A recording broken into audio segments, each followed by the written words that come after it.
They were often upon him, candid, admiring, possessive. Her eyes, her extraordinary eyes.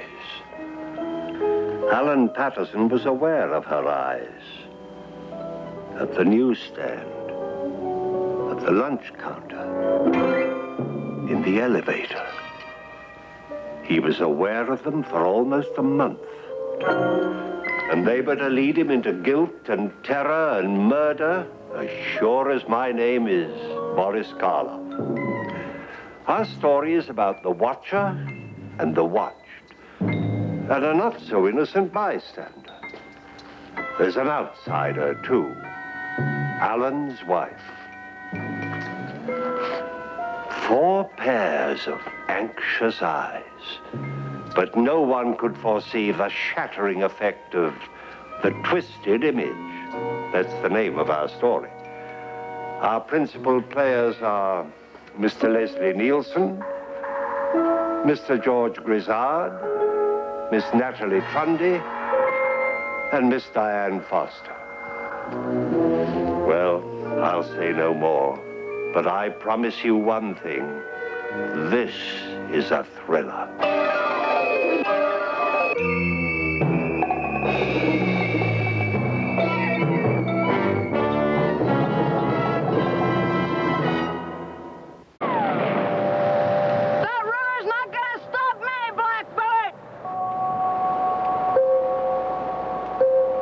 Sometimes children become so lost in a world of imagination, they're unable to find their way back.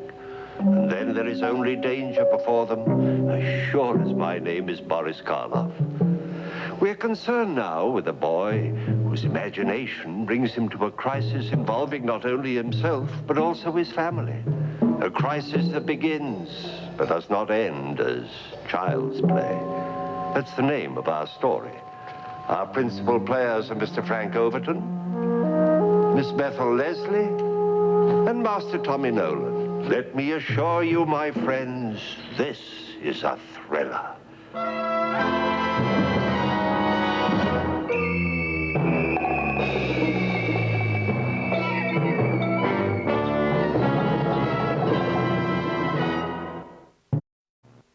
It is difficult to violate the privacy of dreams.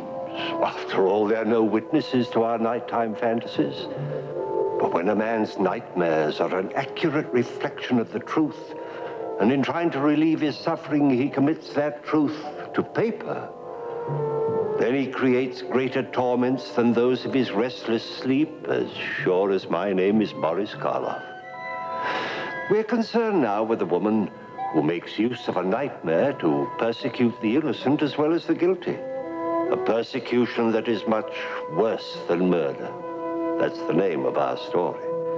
Our principal players are Miss Constance Ford, Mr. John Barragray, Miss Christine White, Miss Harriet McGibbon, and Mr. Dan Tobin. Let me assure you, my friends, this is a thriller.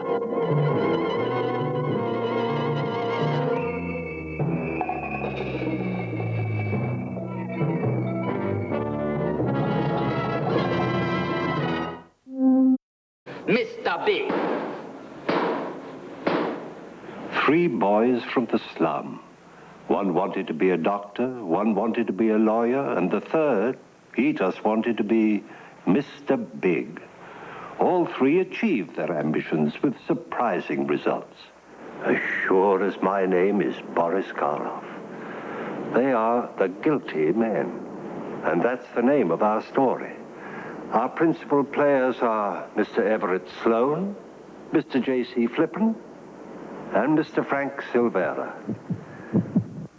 That sound you hear is a heartbeat that held together a fantastically powerful organization dedicated to big business, the big business of crime.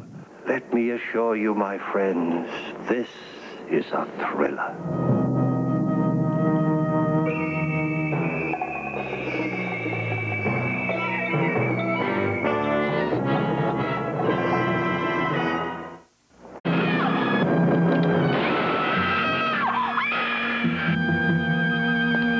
Don't be alarmed. The woman who just screamed is perfectly quiet now, as sure as my name is Boris Karloff. You see, she's been dead for nearly 100 years. Her bed is empty, and whatever it was that frightened her so seems to be gone. Seems to be. But I can tell you this much. That bed won't be empty much longer, and other screams will soon be heard. Whose?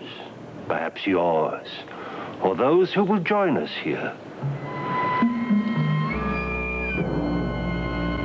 Mr. Rip Torn,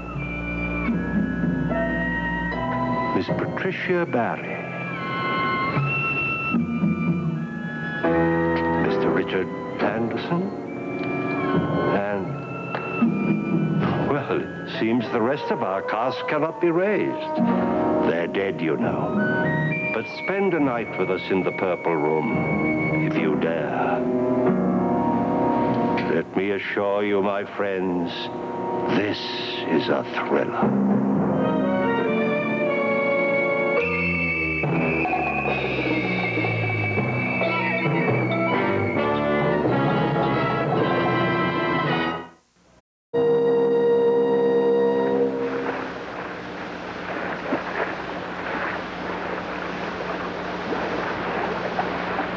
The incident you've just witnessed was described by the police and the press as an accident. Which, of course, it wasn't, just as sure as my name is Boris Karloff. We're concerned now with some of the people who live in the small resort town where the accident took place several weeks ago. We're going to see these people through the eyes of a murderer at large, unidentified, unsuspected, unpredictable, as the urge to kill again becomes irresistible.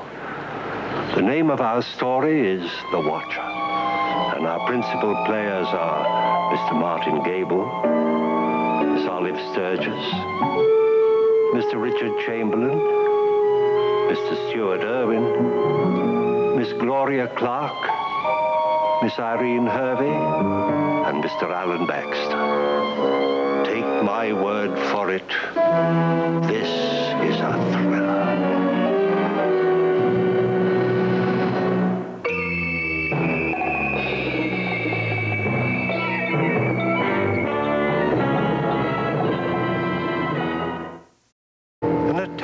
Case, a classical ingredient in tales of Cloak and Dagger. Well, was the young lady correct? Was it switched on purpose? Well, as sure as my name is Boris Karloff, the contents of that case will soon trap these two young people in a web of terror. Alice, the bewildered bride, doesn't yet know that her husband's life will depend upon her silence. She'll become a girl with a secret. That's the name of our story. Our principal players are Miss Fay Bainter, Mr. Paul Hartman, Miss Myrna Fahey, Mr. Rhodes Reason, Miss Cloris Leachman, and Mr. Harry Ellaby.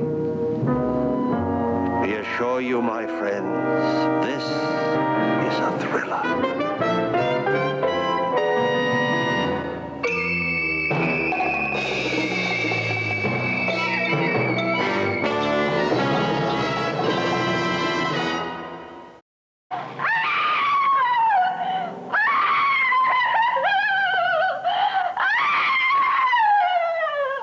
A compulsive killer of women stalks a town.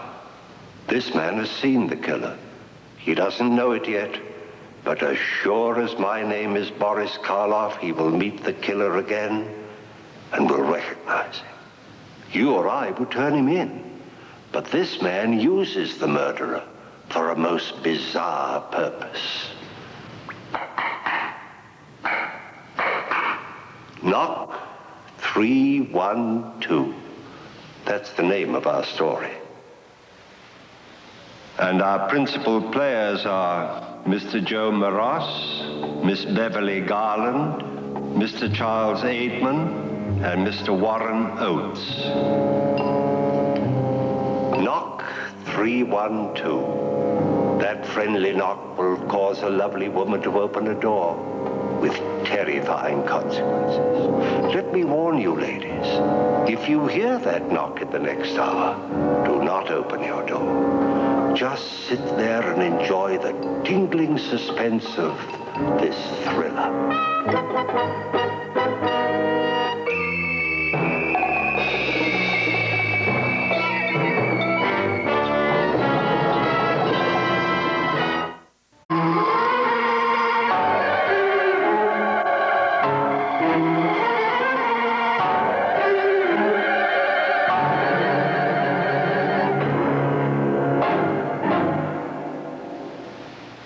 Van Pryn hanged himself before dawn.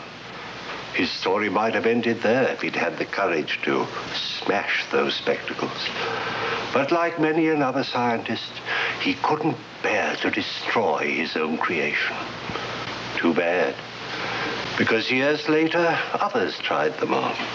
In The Cheaters, our story for tonight, a junk man named Joe Henshaw, played by Mr. Paul Newland, a little old-fashioned lady named Marian Alcott, played by Miss Mildred Dunnock. Her nephew, Percy Dean, played by Mr. Jack Weston. And finally, a man who discovered the real purpose of the spectacles, Sebastian Grimm, played by Mr. Harry Towns. What they saw through those yellowed old lenses, they never forgot. And neither will you, my friends, because as sure as my name's Boris Karloff, this is a thriller.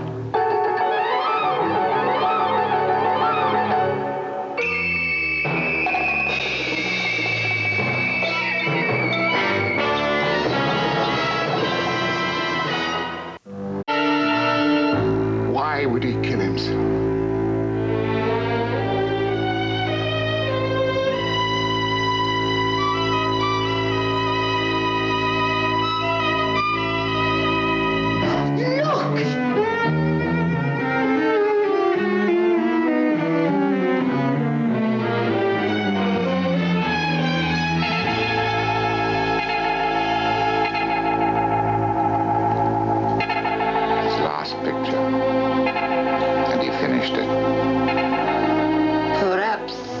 Perhaps the picture finished him.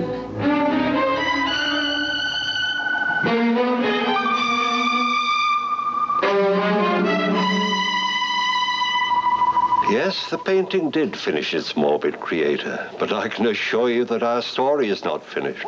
Oh, no, it's only just begun.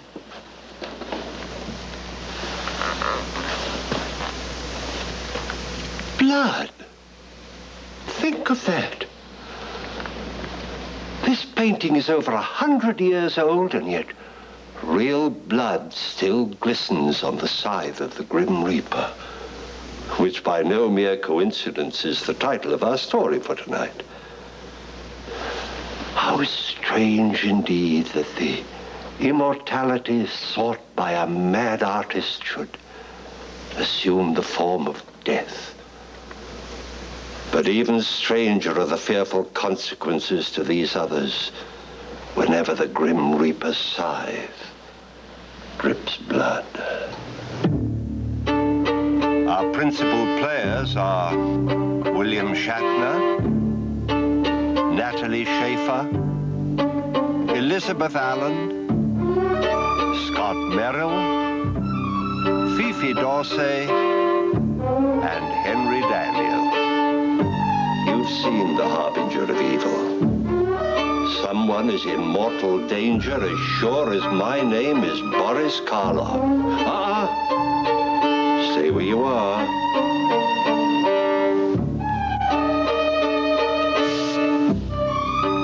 I'll join you as you wait and watch.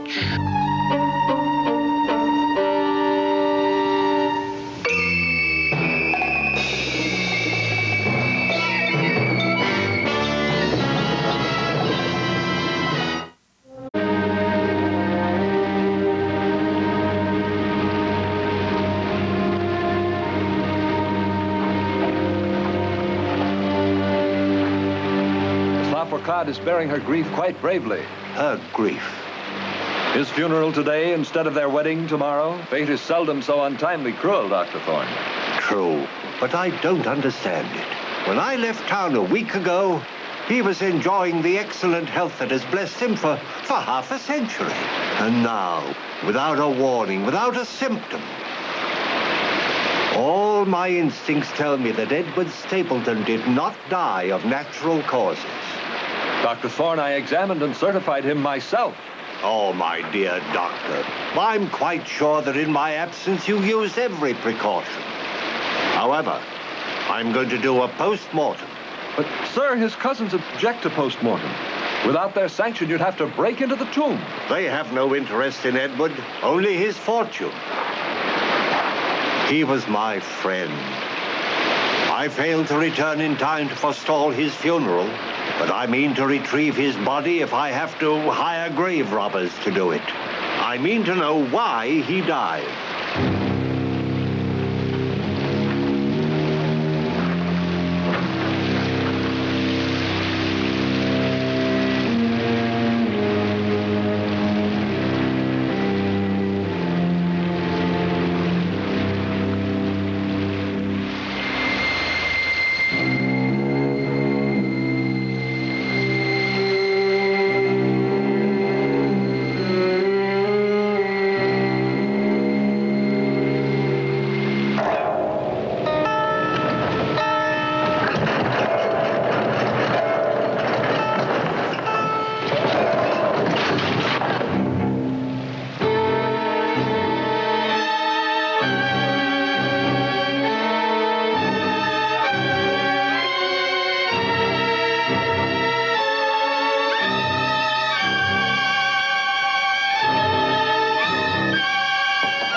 The boundaries which separate life and death are shadowy and vague.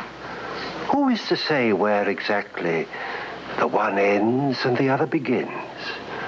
In certain mysterious maladies, all functions of vitality in the human body seem to stop. And then some unseen force sets the magic pinions and the wizard wheels in motion once again. The silver cord has not been cut. The golden bowl has not been broken. And the soul, one wonders, what meantime has happened to the soul? Many years ago, Edgar Allan Poe pondered the questions of mysterious sleeps and strange awakenings in a story entitled The Premature Burial. Well, we prepared a new adaptation of that story for you to enjoy tonight. And tonight, Poe's characters will be brought to life by Patricia Medina as Victorine Lafourcade,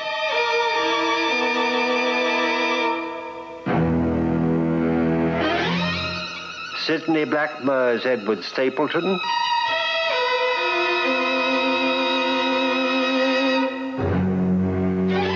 Scott Marlowe is Julian Boucher,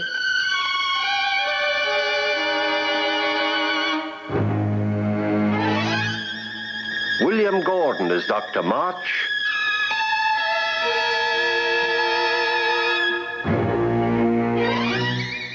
and this sinister gentleman is Dr. Thorne.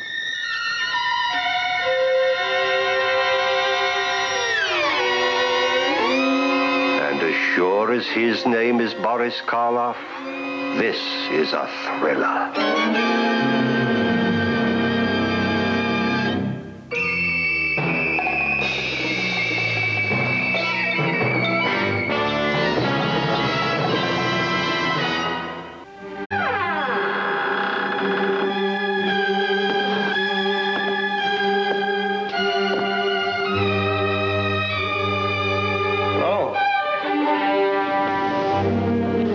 Conrad?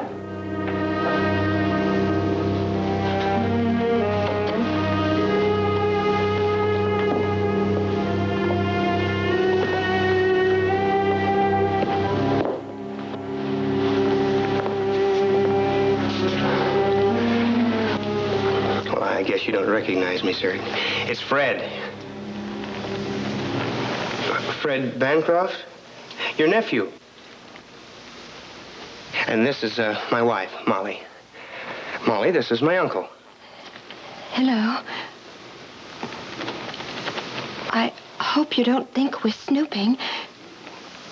We did knock, and Fred was certain you were here. I was in the library. In the library? Yes. Well, that certainly is good to see you again, sir. How have you been? Come this way.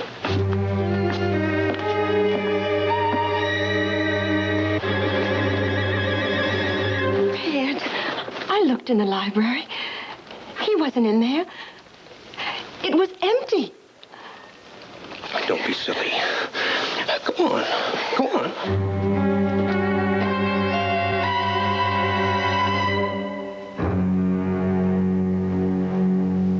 You know, there's something vaguely familiar about that Dr. Markeson. Creepy, sinister sort of chap, don't you agree? I have it. He's the kind of netherworld character who's forever popping up in nightmares. My nightmares, at any rate. But as for the doctor's young and apparently uninvited house guests, well, something tells me they'll soon regret disturbing the tomb-like serenity of this decaying old house. I dare you to guess what's in store for Fred Bancroft, as played by Dick York. And Molly, his charming but frightened young wife, as played by Carolyn Carney.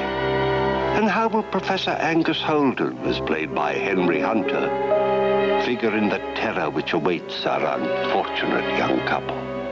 If you think the answers are entirely dependent upon the whims of the inhospitable Dr. Conrad Markeson, you're right, my friends. So please, just sit quietly. Don't make a sound. I shudder to think of what would happen if he knew that you were watching.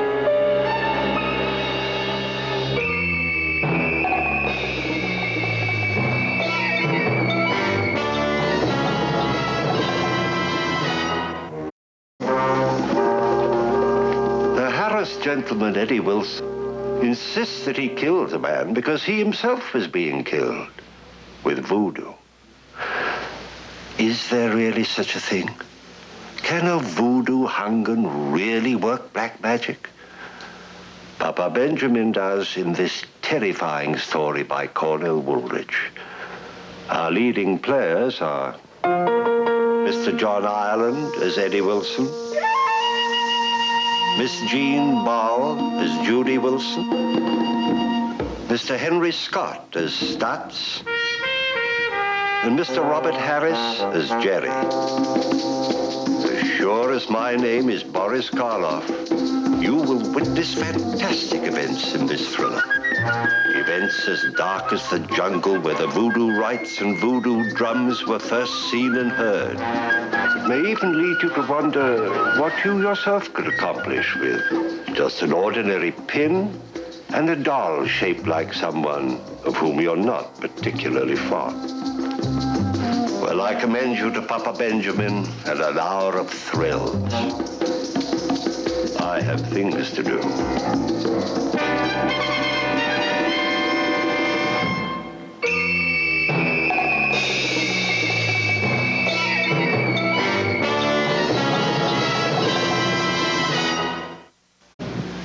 A surgeon's scalpel, an instrument of mercy in the hands of a skilled physician, a lethal weapon in the hands of a madman, a murderer such as the subject of our story for tonight. Now, no one knows who this man was. No one ever saw his face. His identity has always been one of the world's great mysteries. He killed only women, and only a certain kind of women. And his murders were often accompanied by strange and forbidding rites. For months on end, he terrorized London, defying whole divisions of police, and it was they who nicknamed him Jack the Ripper. Well, he disappeared from the scene as suddenly as he had come. But similar murders followed at intervals in other countries. There are many who believe that Jack the Ripper still walks the earth, still continues his diabolical activities. That's a chilling thought, especially when it's accompanied by highly convincing proof that it may be true. Let us discover the facts for ourselves in the company of such distinguished players as Mr. John Williams, Mr. Donald Woods, Mr. Edmund Ryan, and Miss Nancy Valentine. I suggest that you viewers draw just a little closer together. The Ripper always struck down solitary victims, you know. It would be a pity if a member of our audience became dismembered.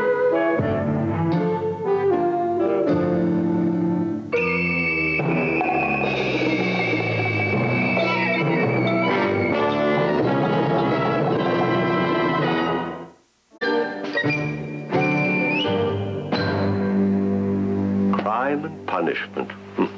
That, in a nutshell, is our story for tonight.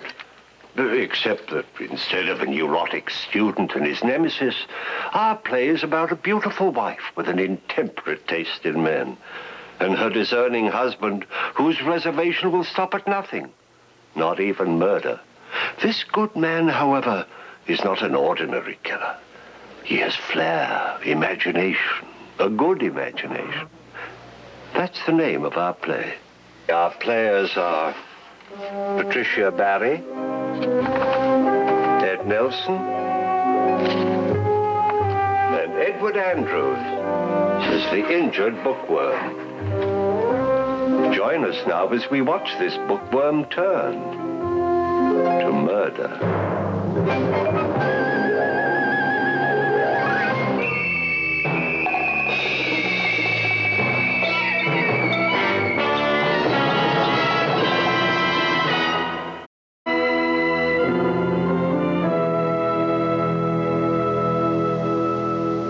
The hand of death strikes suddenly, and without regard for the plain, the beautiful, the bad, or the good. But when the hand of death is controlled by a force of evil, the consequences can defy belief. Our story tonight concerns just such a force, and it features a most unusual star, this mirror. In it, you will see our players caught in a strange reflection. Mr. Lloyd Bochner, Miss Marion Ross, Mr. Jack Mulaney, Miss Pat Mishaw, and Mr. Henry Daniel. So be prepared to gaze through a glass darkly. But please don't stand too close. I should hate to see this happen to any of you.